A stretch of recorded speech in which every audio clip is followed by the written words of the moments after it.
Muy buenos días, hermanos. En el devocional del día de hoy vamos a estar viendo una pregunta más en la vida de Jesús. Esta pregunta se encuentra en un pasaje muy conocido, el cual se lo conoce bajo el título de El joven rico, que se encuentra en Mateo capítulo 19, versículos 16 en adelante. Debo decir que esta pregunta presenta ciertas confusiones que quizás dieron más trabajo de lo esperado. Sin embargo, vamos a leerlo en primer lugar para que ya entremos en el tema y podamos verlo con mayor claridad.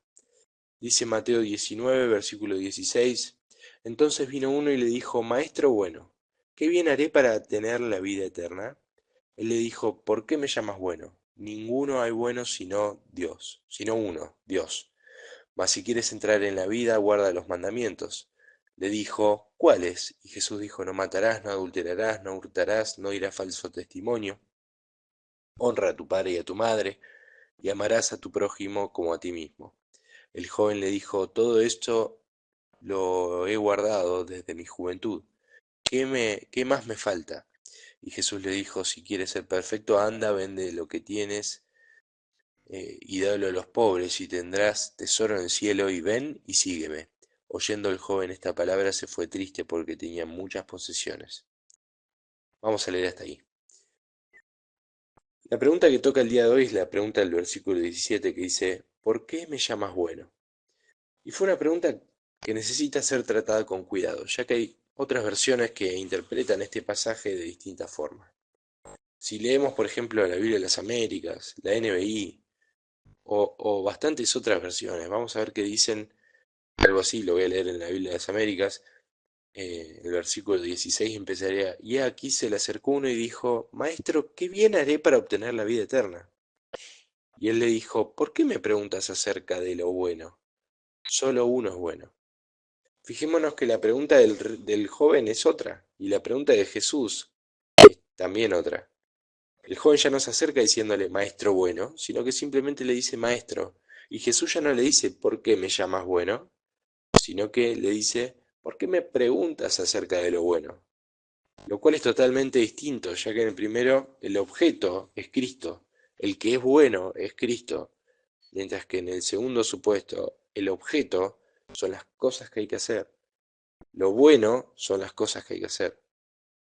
Estas dos variantes nacieron debido a variaciones en los manuscritos antiguos. Cada vez que hablamos del texto original, no podemos pasar por alto que en realidad son los originales, ya que no hay un solo manuscrito, sino que suelen haber varios manuscritos para un mismo pasaje, los cuales se comparan y se buscan los más confiables. Al observar estas dos variantes a la luz de los otros dos evangelios que mencionan este pasaje, creo yo que podemos quedarnos con la versión que enfatiza en Maestro Bueno, la versión de la Reina Valera, ya que se cree que en Mateo algunos manuscritos pudieron haber sido modificados para evitar un posible malentendido de la respuesta de Jesús, como si estuviera negando su divinidad.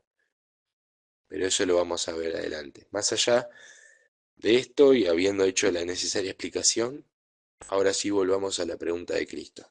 ¿Por qué me llamas bueno? Se ha dicho en varios devocionales ya que Jesús nunca hizo preguntas sin propósito. Él era Dios, él conocía todas las cosas, no necesitaba preguntar nada. Sin embargo, cuando el joven rico lo llama maestro bueno, Jesús lo confronta con esta respuesta. ¿Por qué me llamas bueno? No hay ninguno bueno, sino solo Dios. ¿Acaso Jesús estaba negando su propia bondad? ¿O acaso Jesús estaba negando su propia divinidad? No, lo que estaba haciendo Jesús era confrontar a este joven para que se dé cuenta de quién era él realmente y qué significaba ser bueno. Este joven tenía la visión distorsionada y pensaba que la salvación dependía de hacer algo bueno.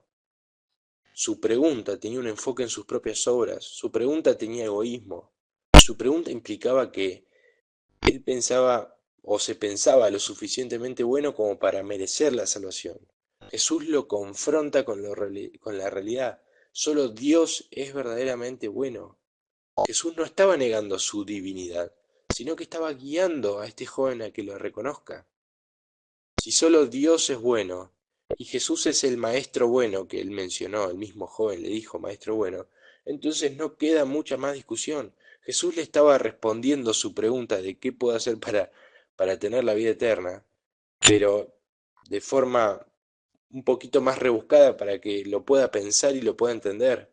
Este joven estaba parado frente al único que podía salvarle.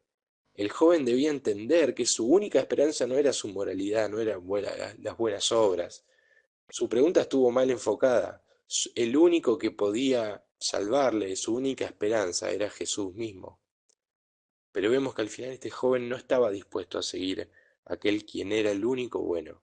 Este joven se fue triste porque amaba más sus riquezas que a Dios. Este joven no quería renunciar a lo que tenía, demostrando que su corazón no estaba rendido a Cristo, que no se acercó a Jesús de una forma sincera y humilde. Saben que pensaba que muchas veces nosotros somos como este hombre en cierto sentido, que le llegamos diciéndole maestro bueno, pero en nuestro corazón muchas veces no lo tenemos como nuestra prioridad. Y el desafío para esta mañana quiero que sea este. No basta simplemente con llamar a Jesús maestro bueno, debemos reconocerlo como Dios, como Salvador, como Señor de nuestras vidas. No basta solo con cantar, no basta solo con decir, dice la canción. No es suficiente solo con querer. Es necesario que Cristo reine realmente en nuestra vida, más allá de lo que podríamos decir o lo que podemos cantar, para que podamos reconocerlo como aquel quien es el único bueno, aquel en quien podemos depositar nuestra confianza, aquel a quien es el único al que debemos seguir, dejando las demás cosas que antes eran nuestra prioridad para seguirle. En este caso, lo que era la prioridad eran las riquezas en este joven. Las riquezas en sí no están mal. Dios puede administrar sus pertenencias y entregarlas a quien Él le parezca. Lo que estaba mal en este joven era su orden de prioridades. Y es en lo que podemos y debemos reflexionar en esta mañana. Espero que este devocional pueda ser de bendición y muchas gracias también por su tiempo.